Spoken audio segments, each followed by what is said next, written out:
Bonjour à toutes et à tous, bienvenue à ma conférence appelée les équations différentielles à délai, mettre les pendules à l'heure. Fait que là, ça va faire un survol de c'est quoi une équation différentielle à délai, puis c'est quoi les stratégies qu'on a pour savoir à quoi ressemblent les solutions de ces équations différentielles. Donc, en contexte, les modèles utilisant des équations différentielles qui modélisent des situations de la vie réelle, souvent, ça utilise l'hypothèse que les différents acteurs dans ces modèles-là vont réagir instantanément à ce qui se passe dans le modèle. Okay? Donc, par exemple, si on regarde l'image de Rocky ici, il mange une bonne droite. Okay? Ça ne serait pas arrivé s'il avait pu réagir instantanément au mouvement de son adversaire. Okay? Donc, un modèle ici qui voulait modéliser, par exemple, comme son mouvement de tête où il lève les bras, ça ne serait pas arrivé. Okay? Il n'a pas fait ça volontairement. Il l'aurait évité. Okay? Fait que dans le but d'améliorer certains modèles qui représentent des situations de la vie réelle, on étudie des équations qui sont à délai. Premier exemple, le modèle du trafic automobile. On est sur l'autoroute, on suit une auto qui est devant nous.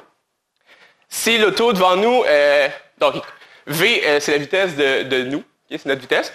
VA, ça va être la vitesse de la personne qui est devant nous. Et donc, notre accélération ou décélération va dépendre de la vitesse de la personne qui est devant nous. Mais après un certain temps de réaction. Okay?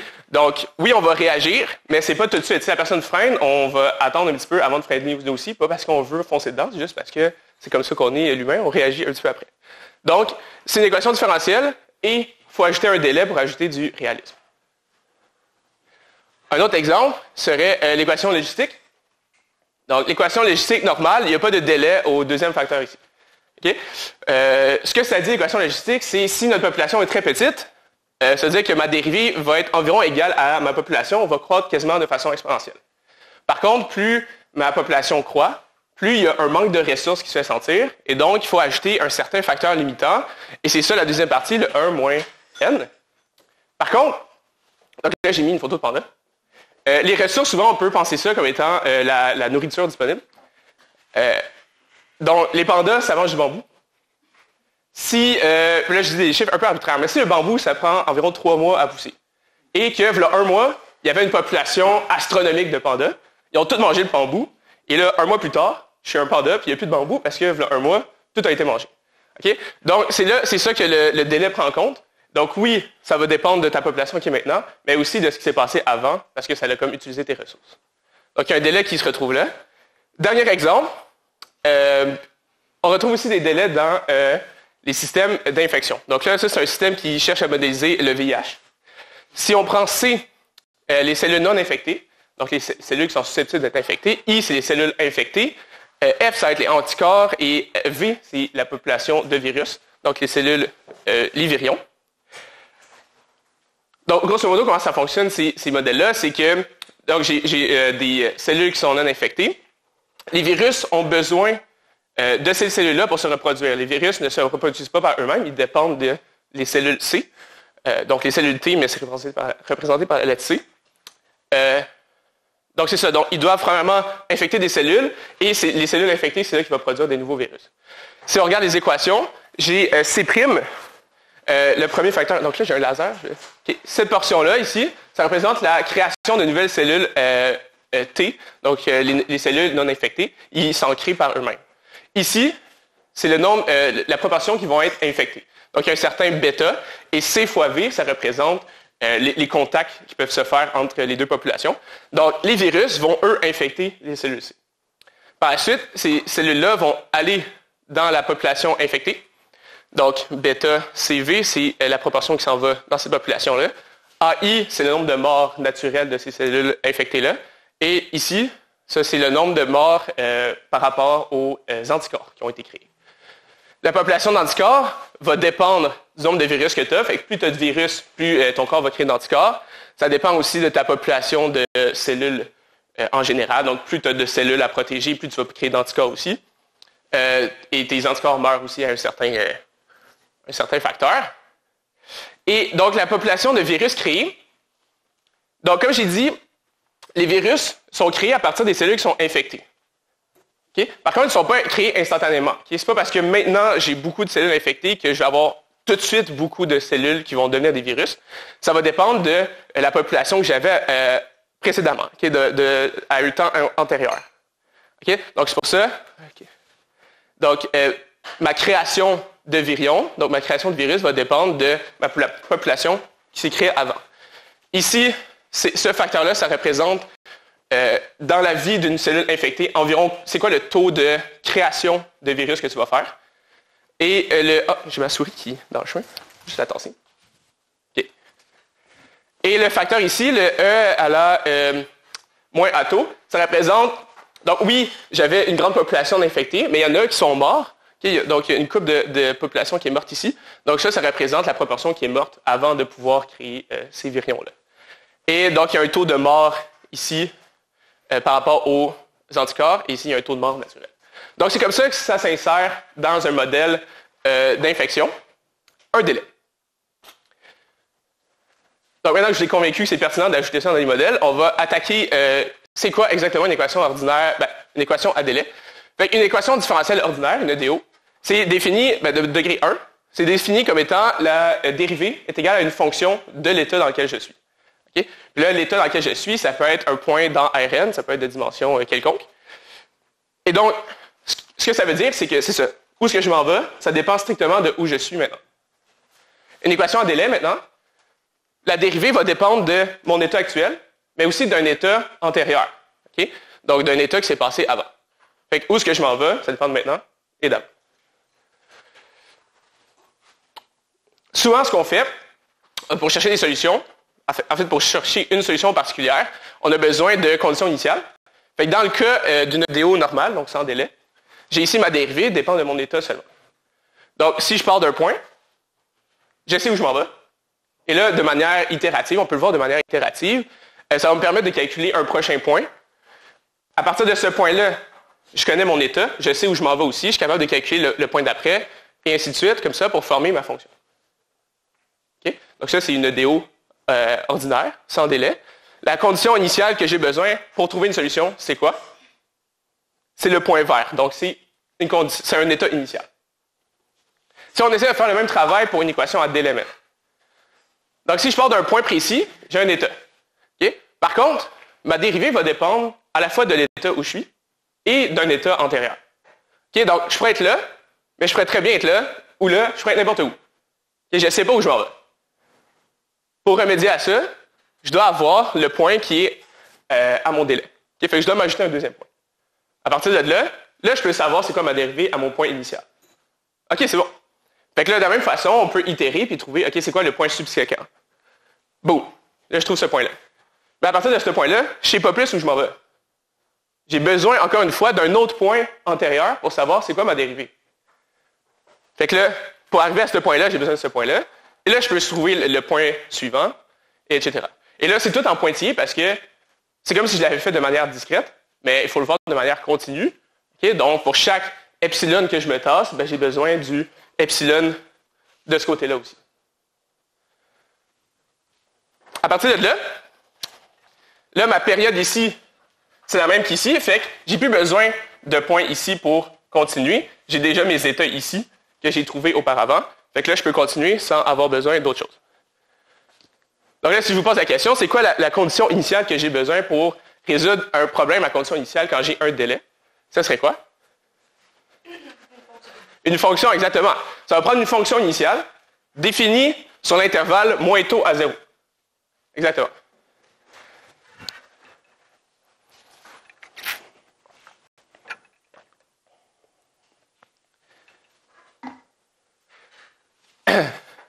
OK. Si on passe maintenant à la résolution d'une EDO. Ça, c'est un exemple classique. Ça, c'est une EDO donc sans délai. Ma dérivée, c'est égal à A fois mon état. Okay, une constante A quelconque. Et j'ai la condition initiale, donc j'ai juste besoin d'un état initial. Évalué en 0, je veux que ça me donne 1. Comment on fait ça? On procède par séparation de variables. Classique. Donc j'amène mon x de ce côté-là, j'amène mon dt de l'autre côté, je peux intégrer des deux côtés.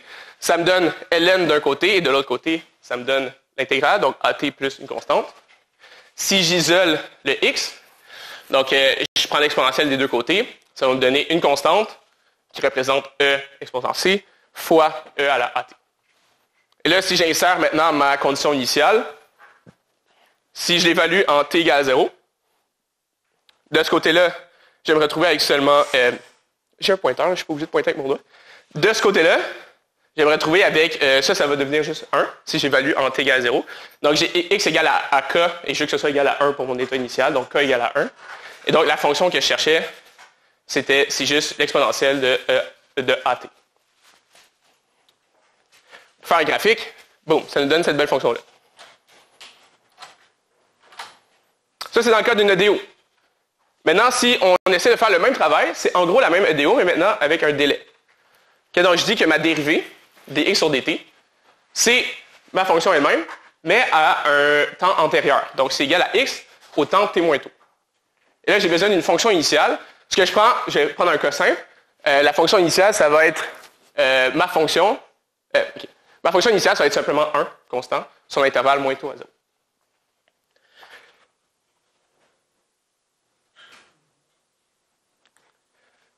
Donc, on connaît déjà notre fonction, c'est quoi sur moins tôt à 0. On n'a rien fait pour l'instant parce que c'était donné dans le problème. C'est juste la fonction constante. Maintenant, on va chercher à savoir c'est quoi qui se passe maintenant sur le prochain intervalle 0 à taux. Okay? Ben, on sait que sur cet intervalle-là, ma dérivée, c'est ma fonction initiale. C'est simplement 1. Donc, ma dérivée est constante. J'ai un segment de droite. Boum, comme ça. Si maintenant, je veux trouver ma position, ce que je vais faire, c'est que je vais prendre mon état auquel je commence. Donc, x0. Je suis parti ici. Et après ça, comment je grandis, ça va être déterminé par l'intégrale de ma dérivée. Donc, de 0 à t, puis j'intègre ma dérivée. Ici, ma dérivée, sur l'intervalle qui m'intéresse, c'est simplement 1. Donc, si j'intègre 1 de 0 à t, ça va vous donner 1 plus t. Donc, pour cette portion-là, x vaut 1 plus t. Je peux poursuivre le travail, parce que maintenant, sur le deuxième intervalle, ma dérivée, c'est plus simplement 1. Okay, ma dérivée sur cet intervalle-là, maintenant, c'est 1 plus t. Okay? Donc, ma dérivée, c'est l'état avant, et c'est déterminé par t moins tôt. Mais je fais sensiblement la même chose. Donc là, pour trouver ça va être quoi ma position exacte sur cet intervalle-là, je vais évaluer en taux, donc d'où je pars, et je vais additionner ma dérivée, l'intégrale de ma dérivée. Okay? Donc, je pars de taux et je me rends jusqu'à t de ma dérivée. Ma dérivée en s moins taux, c'est ça ici, okay, sur l'intervalle taux 2 taux. Et donc là, je procède à l'intégrale et ça me donne ça ici. Donc là, c'est rendu une quadratique. Donc sur cette portion-là, c'est rendu une parabole. Et ça se fait de manière itérée. Donc on voit qu'à chaque segment de taux, ma dérivée change. Donc, à chaque intervalle de longueur taux, je vais devoir faire un nouveau calcul pour savoir c'est quoi ma fonction. Donc là, si je m'intéresse à l'intervalle n-1 taux jusqu'à n taux, je fais le même principe. Donc, j'évalue ma fonction à mon départ de l'intervalle, okay, qu'on connaît déjà par les calculs subséquents, et j'intègre le long de mon intervalle qui m'intéresse fois la dérivée. Okay? Et là, plusieurs calculs, puis là, on pourrait le montrer, mais ça me donne cette forme-là, ici. Okay? Comme ça. Donc, si on compare les deux exemples que je viens de faire, en gros, c'était la même équation. C'est juste que dans celle à délai, j'ai rajouté le délai, et l'autre, j'avais pas de délai. La première équation qu'on a résolue, c'était fort simple. Okay, on a procédé par quelques calculs, on a obtenu la réponse. Quand on rajoute un délai, ça devient fort compliqué. Il faut calculer à chaque intervalle taux, on intègre n fois, puis là, ça nous donne des formes pas très jolies de réponses. Okay? En plus de ça, donc j'ai fini pour ça. Conclusion, on ne va pas nécessairement chercher à trouver analytiquement c'est quoi les solutions de mes équations à délai. On va passer par d'autres stratégies pour essayer d'étudier c'est quoi les solutions.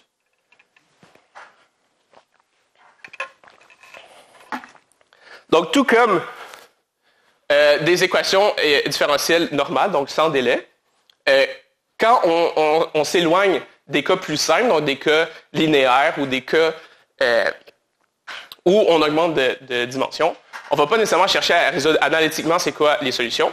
On va passer plutôt par l'étude des points fixes. Okay? Si je connais mes points fixes et la stabilité de ces points fixes-là, je vais être capable un peu de déduire ça va être quoi la forme de mes solutions et vers où elles vont converger.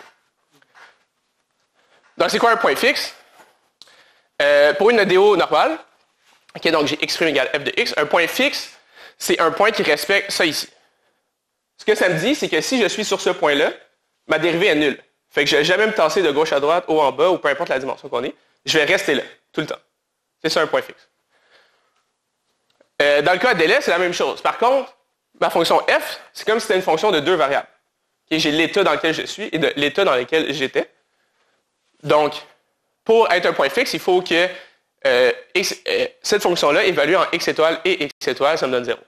Ça veut dire que si je suis là en xt moins tôt, ben je vais être là aussi quand je vais être en xt, puis je vais être là dans le futur, puis je vais rester là parce que ma dérivée ne va jamais bouger.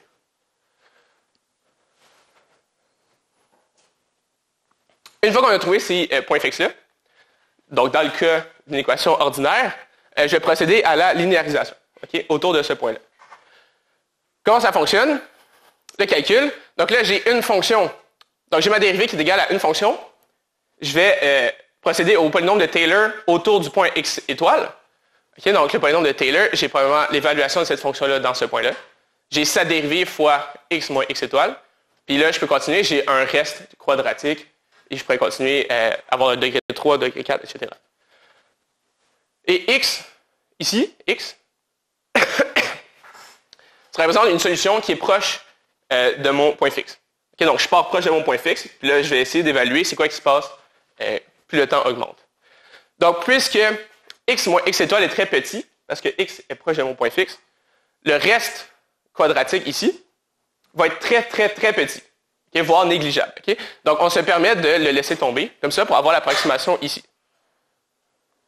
Par la suite, ce terme-là, puisqu'on est sur un point fixe, c'est égal à 0. Donc, je peux l'enlever, et j'obtiens la linéarisation suivante. Donc, j'ai z' égale à une matrice, donc c'est une constante, fois z, okay? Où z, c'est x moins x étoile. Okay? Là, j'ai obtenu un système qui est linéaire. Comment on résout des systèmes linéaires? On suppose que les solutions ont la forme suivante. Okay, en fait, quand on a un système linéaire, les solutions ont cette forme-là. Okay, donc, un vecteur de Rn fois E à la lambda t. Okay, pour une certaine valeur de lambda qu'on cherche à trouver. Comment on la trouve? Ben, si j'ai la dérivée ici, si je dérive z en t, ben, le lambda va devenir en avant, et là, il apparaît ici. Et de ce côté-là, j'ai simplement ma matrice fois z. Des deux côtés, je peux diviser par E à la lambda t, et je peux amener le lambda v de l'autre côté. Je mets en évidence le v, comme ça ici. Et j'obtiens ma matrice jacobienne, moins i fois l'identité fois v. Je cherche des solutions qui sont pas triviales. Okay, parce que je ne veux pas ici avoir 0. Là, ça me donne A0, ça fonctionne, ça ne m'intéresse pas. Okay, je cherche des solutions qui sont non triviales. Et donc, je cherche les valeurs de v pour laquelle ça c'est vrai, okay, dont nul. Et donc, ce qu'on fait, c'est qu'on trouve les valeurs propres de cette matrice-là, et de la matrice jacobienne. Donc, je cherche la valeur de lambda pour lesquelles l'équation caractéristique est ici est respectée. Donc, je cherche les solutions à l'équation, le déterminant de la matrice jacobienne, moins i lambda. Fait que c'est valeur propre. Et on pourra considérer que le point est stable si les valeurs réelles de ces lambda-là est plus petit que 0 pour toutes les racines. Parce que ça veut dire que si lambda ici a une valeur réelle négative, quand je fais tendre cette expression-là vers 0, ça va tendre vers l'infini. Ça va tendre vers 0. Donc le z tend vers 0. Et z, on se rappelle, c'est x moins x étoile. Ça veut dire que cette distance-là va tendre vers 0. Ça veut dire que ma solution qui était proche va converger encore plus vers le point fixe. Donc ça, c'est pour le cas EDO. On va essayer de faire le même travail, mais maintenant avec les équations à délai.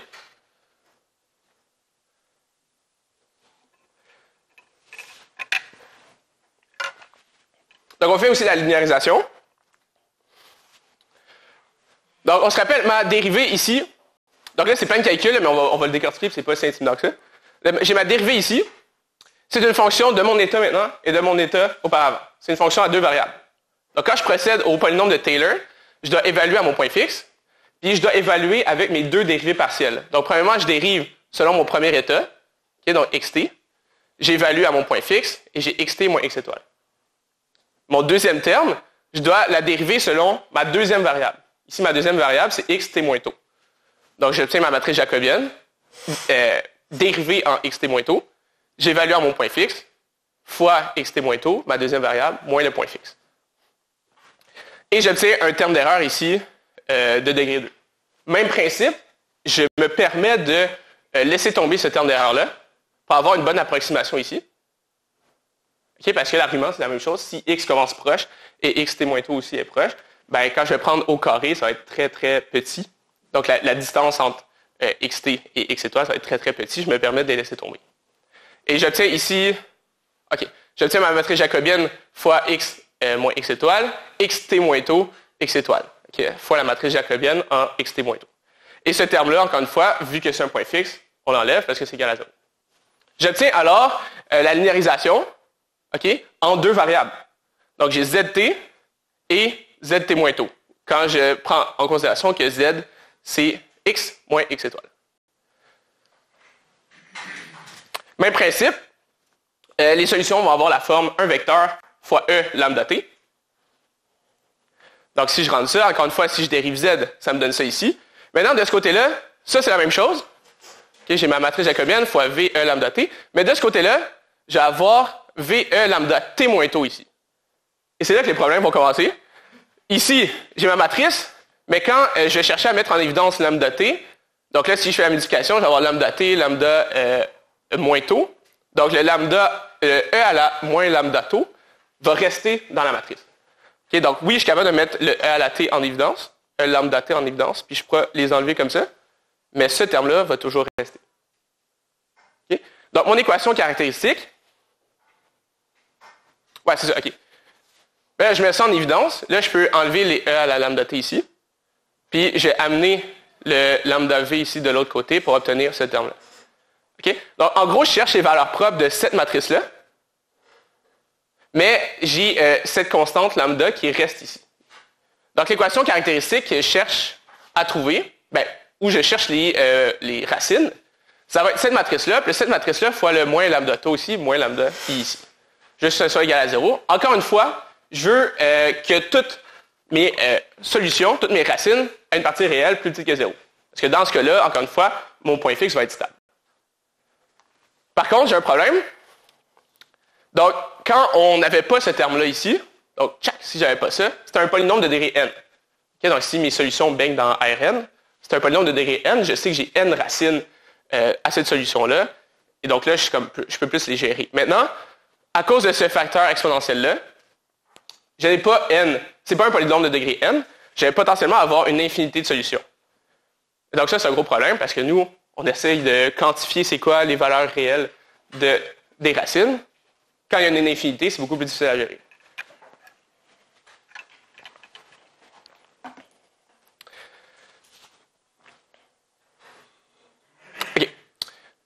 Maintenant, on va faire la linéarisation appliquée dans un exemple.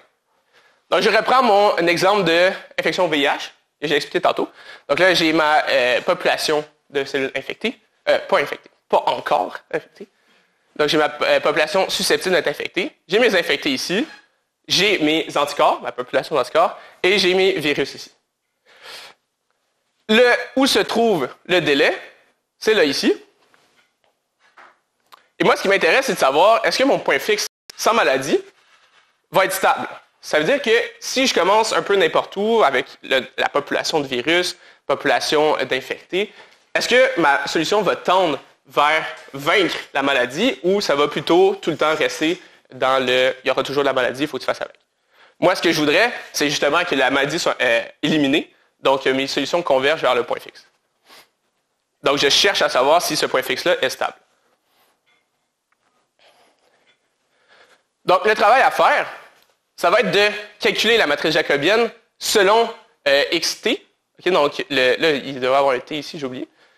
Donc, selon mon état actuel. Et trouver la matrice jacobienne selon l'état antérieur.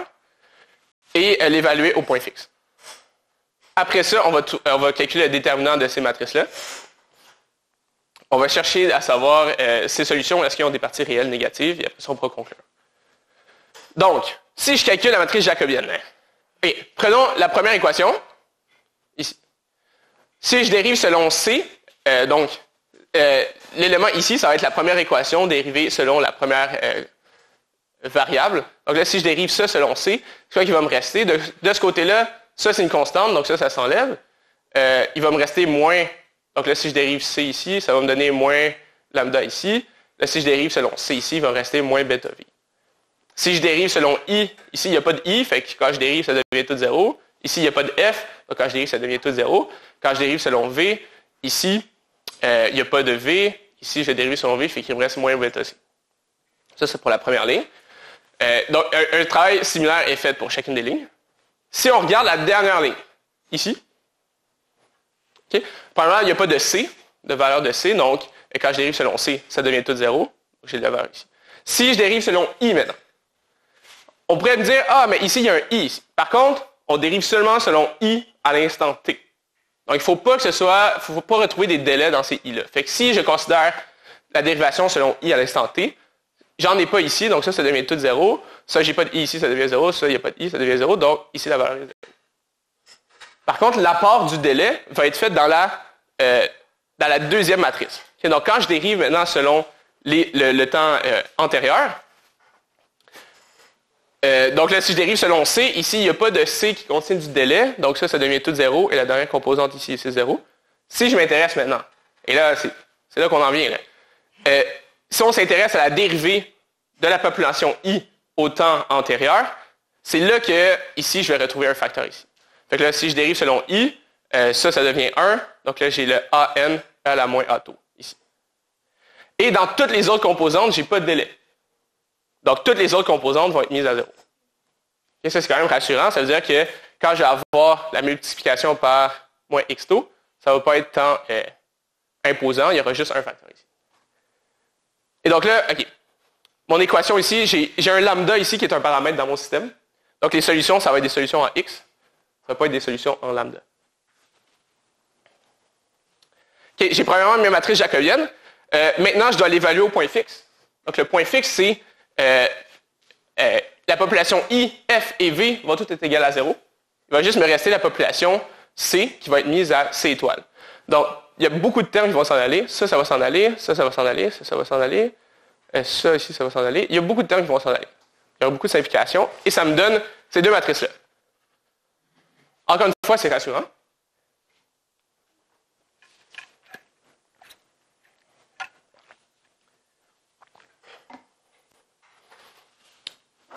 J'ai calculé ces matrices-là. Tchac, tchac. Maintenant, je cherche à déterminer l'équation caractéristique qui va être déterminée par A plus cette matrice-là fois E à la moins x taux moins x fois l'identité. Boum! Je tiens ça ici. Puis là, j'ai déjà mis en évidence certains trucs, donc je vous ai gâté. Ici, j'ai x plus b fois x plus lambda fois x carré. Donc ici, je n'ai pas d'exponentielle. Ici, la vie est belle. J'ai x carré plus a plus k, x plus ak, moins un gros paquet de constantes, fois e à la moins x taux. Je vais mettre ça égal à 0. Et je me demande, est-ce que les valeurs que ça me ressort, ça va être des valeurs avec des parties réelles qui sont négatives. Donc, premièrement, j'ai une première solution en moins b. B, c'est un facteur positif. On est content, ça veut dire que moins b est négatif. Même chose pour lambda. Donc là, ça, c'est fait. Pour l'instant, la stabilité n'est pas mise en jeu pour notre point fixe. On est correct. On passe maintenant... Oh, excusez, spoilers. On passe maintenant à l'autre équation, qui est là ici. C'est ça qui est la partie problématique dans le calcul.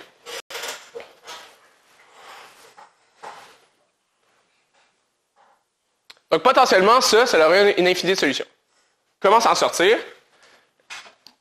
On utilise des théorèmes. C'est ça les mathématiques. Donc, pour cette forme spécifique-là, je vais être capable d'appliquer un théorème. Okay? C'est quoi le théorème?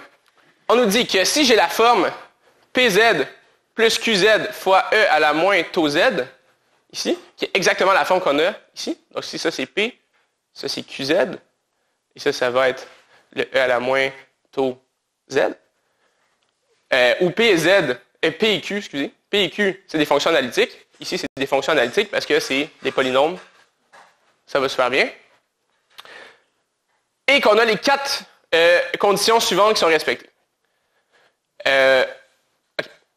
Si on a les 4 conditions suivantes qui sont respectées, alors les racines de ça ici sont assurées d'avoir une partie réelle qui sont négatives. Et c'est exactement ça qu'on veut. Okay, donc, ce qu'on voudrait, c'est chercher des conditions sur mes paramètres pour que toute cette gang-là soit respectée, et alors je pourrais conclure que mes solutions auront une partie réelle négative. OK. Si on regarde, on y va étape par étape. Est-ce que le I est applicable? Donc le P, ça va être ce polynôme-là ici. On est capable. OK. La condition, c'est qu'il ne faut pas que ça aille de racine qui a une partie réelle positive. Est-ce que c'est le cas? Oui. Parce que je l'ai calculé, de 1. Là, j'aurais pu vous convaincre, mais donc ici, ça, c'est un terme positif. Ça, c'est un terme positif. Et donc, on peut comme déduire que ces racines vont être négatives tout le temps. Okay, c'est un polynôme de degré 2 et c'est une condition suffisante pour conclure ça. Fait que le 1 est applicable. OK, c'est fait. Maintenant, le 2, il faut avoir une certaine symétrie à conjuguer près sur l'axe imaginaire, donc le demi-axe imaginaire négatif. Okay? Donc, si on s'intéresse à lui ici, ça fonctionne. Okay? Donc là, ici, c'est juste des constantes. Donc, quand je prends le conjugué, ça ne va rien changer, puis j'ai même pas de Y qui apparaissent. Ça va. Et pour ce polynôme-là, ça va fonctionner aussi. Pourquoi? Parce que j'ai des coefficients réels, et donc, en faisant les calculs, ça va fonctionner. Vous allez me croire, là, j'ai pas explicité les calculs. Maintenant, je vais sauter tout de suite à la quatrième. Okay? La quatrième condition, c'est d'avoir une certaine domination de mon P par rapport à mon Q. Donc, si je prends Z qui tend vers l'infini, avec des parties réelles positives, il faut que le quotient des deux soit égal à 0. Ici, ça fonctionne. Pourquoi? Ici, j'ai un paquet de constantes, et ici, c'est un polynôme de degré 2. Donc, quand je vais faire tendre x vers l'infini, ça va fonctionner. Donc, ça, c'est un paquet de constantes divisé par l'infini. On est correct. Donc, la limite va tendre vers 0. Celui qui va être problématique, c'est cette condition-là ici. Okay? Donc, il faut que le long de l'axe imaginaire, le demi-axe imaginaire, il faut que la norme de Q soit plus petite que la norme de P. Donc, il faut que la norme de ça ici soit plus petite que la norme de cet ensemble-là. Et c'est de là qu'on va trouver des conditions pour pouvoir appliquer le théorème.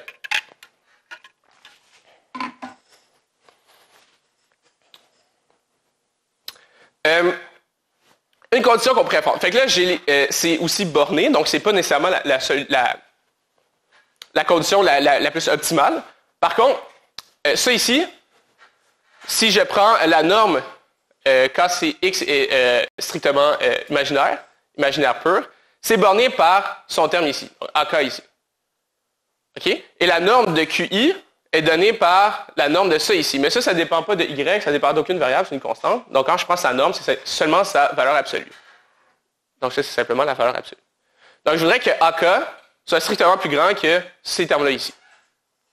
Okay? Et là, si je divise les deux côtés par A, je peux amener l'exponentielle ici pour enlever le négatif. Je divise par K et je prends le ln des deux côtés. Bref, la condition, c'est qu'il faut que mon délai soit strictement plus grand que ln de ces constantes-là divisé par A. Dans le contexte de notre modèle, ces constantes-là représentent R0. Okay? Si je fais un recap, donc bêta, c'est le taux de contamination, donc à quel point est-ce que ma maladie va être contagieuse. N, ça va être comme le taux de reproduction des virions. C étoile, c'est la population à l'équilibre de mes cellules susceptibles d'être infectées. Donc si je fais C fois bêta, ça va être combien de personnes vont être infectées.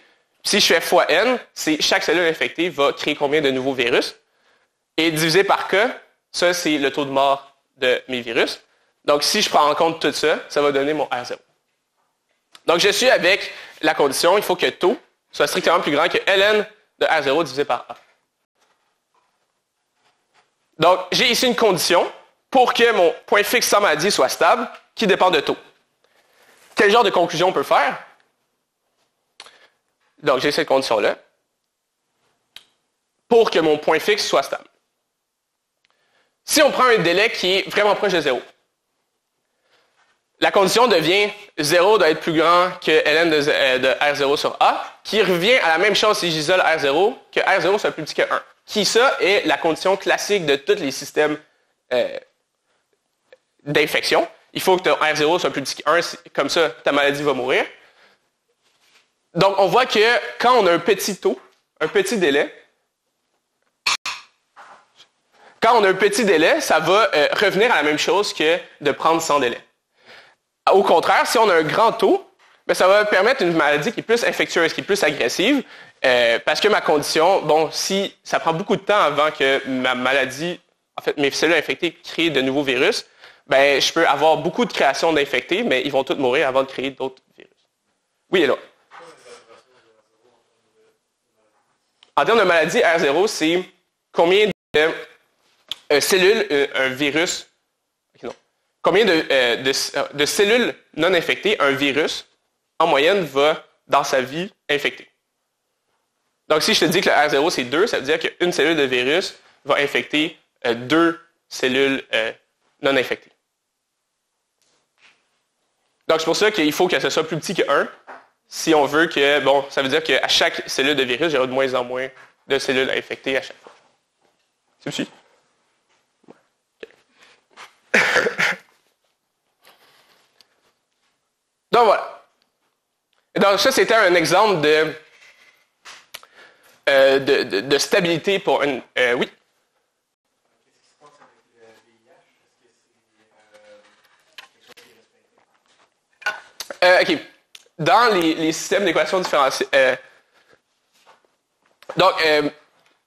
comme mon étude, je ne cherche pas à savoir c'est quoi chacun des paramètres vaut. Qu'est-ce que chacun des paramètres vaut? Par contre, si après ça, on est capable de mettre une valeur sur chacun de ces paramètres-là, là, on pourra conclure que la maladie risque de continuer, donc il faut faire des traitements pour essayer de changer les choses.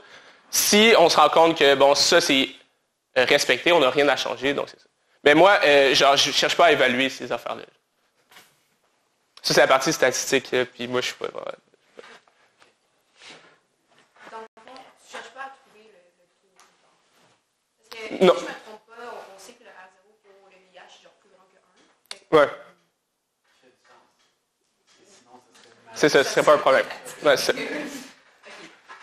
Mais toi, tu ne cherches pas à savoir c'est quoi le taux pour... Mais moi, j'ai une condition sur taux pour que ça soit justement, que ça converge vers pas de maladie. Mais je ne m'intéresse pas aux valeurs précises de ça. Donc ça, c'était un exemple d'application à la linéarisation puis la recherche de stabilité d'une équation avec un délai. Donc j'ai parlé de c'est quoi qui se passe quand on a un délai. Par contre, les études à délai, ça ne se limite pas à un seul délai discret. Par exemple, on pourrait avoir une équation avec plusieurs délais, donc taux 1, taux 2, taux m. Donc, ma dérivée serait définie à la fois pour mon état maintenant, va dépendre de mon état maintenant, d'un état avant, d'un état encore avant, etc., avec plusieurs délais. Donc, ça complique encore une fois les calculs. Ça pourrait être un délai qui dépend du temps. Donc, plus le temps avance, mon délai va dépendre, pourrait dire, je vais encore prendre en considération avec des trucs qui sont passés encore plus loin dans le temps. Donc, mon taux pourrait changer selon le temps. Mon taux pourrait aussi dépendre de l'état auquel je suis. Donc, si j'ai une super grande population, je pourrais me dire, j'ai besoin d'avoir l'information pour des trucs qui sont passés encore plus loin. Alors que quand ma population est petite, j'ai juste besoin de savoir ce qui s'est passé très proche de moi. Donc, mon délai pourrait dépendre de mon état aussi. Donc, c'est ça. Ça ne s'arrête pas là. C'est quelque chose, un domaine d'études qui est très vaste. Et donc, c'est tout ce que j'avais à dire sur les équations AD.